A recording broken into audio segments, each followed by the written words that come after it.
Answering rules are how you control what devices ring when receiving a call, how long they ring for, and what to do with the call if it goes unanswered.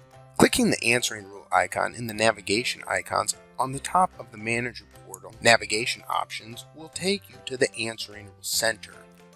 You will see the default rule. When no answering rules are in effect, calls will ring your extension by default. You will see the option to set the ring timeout. This controls how long a call attempts to ring you for.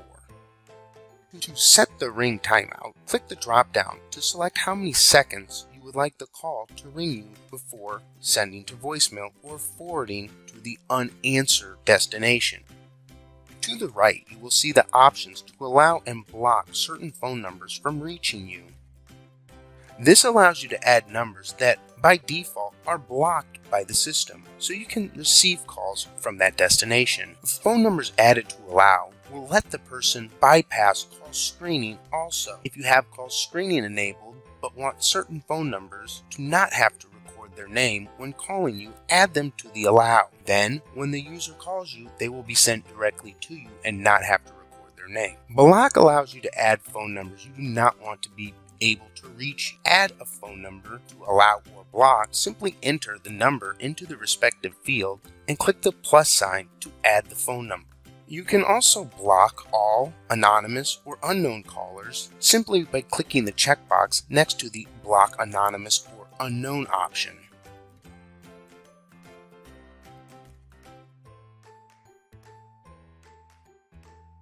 Click Done once you have finished adding phone numbers.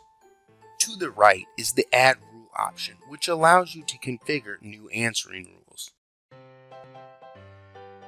On the Add Answering Rules window, you will see the time frame drop down. Time frames are a set period of time which covers when we want certain events to occur, such as our phone to ring. Select the time frame you would like the new rule to take effect. The Enable checkbox allows you to enable or disable the rule. Checkbox means the rule is enabled, and unchecked box means the rule has been disabled. Below you will see the Do Not Disturb option. Clicking the box to add a checkmark enables Do Not Disturb, which prevents calls from ringing your device and leaving you undisturbed if a call comes in. Underneath you will see Call Screening. When call screening is enabled, callers record their name. After they have recorded their name, your device will ring. If you answer the call, it will play the user's name and allow you to press 1 to be connected, or hang up the call and have them sent to the forwarded destination or voicemail. The call forwarding option allows you to configure your calls to be forwarded. Always will forward the call to the destination entered into the extension's phone number or phone field. You can enter an extension to another user, another phone number, or a specific device, or even voicemail box. When busy forwards calls when you are already on the line. When unanswered dictates where to send calls when the ring for timeout has been reached. When offline, routes the calls to the desired destination entered into the extension's phone number or phone field when your device is offline or unregistered. If you have a soft phone on your laptop and shut down the soft phone, this is where your calls are forwarded to. Simultaneous ring allows you to configure what devices ring when receiving a call. Clicking the simultaneous ring will allow you to ring more than just your extension and allow you to include your user extension, all devices registered to your account. Answer confirmation for the off-net number lets you know the call is forwarded from your phone system and gives you the option to connect to the user by pressing 1 or hanging up the call to have them forwarded to the unanswered destination. To add phones to the simultaneous ring for the call to be forwarded, enter the extension, phone number, or specific device you would like the call forwarded to. The clock icon next to extension, phone, or phone field is a delay ring.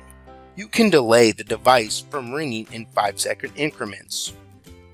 If you wanted a call that came into your extension to ring your cell phone, if the call was not answered in 10 seconds, you would configure the field to the right with your cell phone number, then click the ring delay icon and slide up to the 10-second minute mark.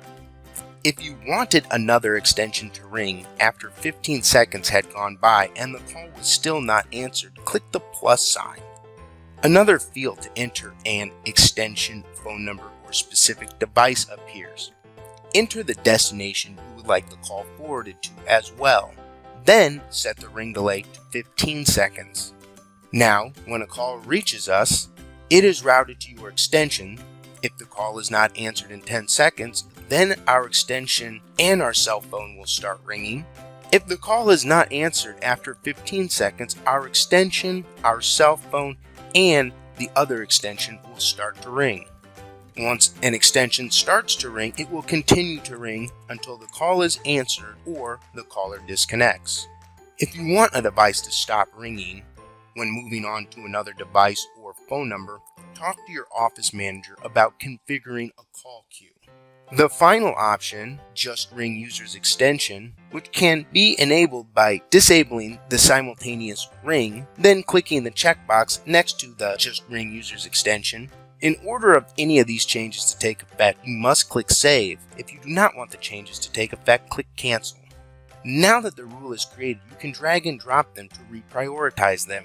Rules are read in a top to bottom format, meaning the system checks the first rule and then proceeds to the second and so on until it finds a rule with a time frame that is in effect. The first rule the system sees with a time frame in effect is the rule the system uses to route the call.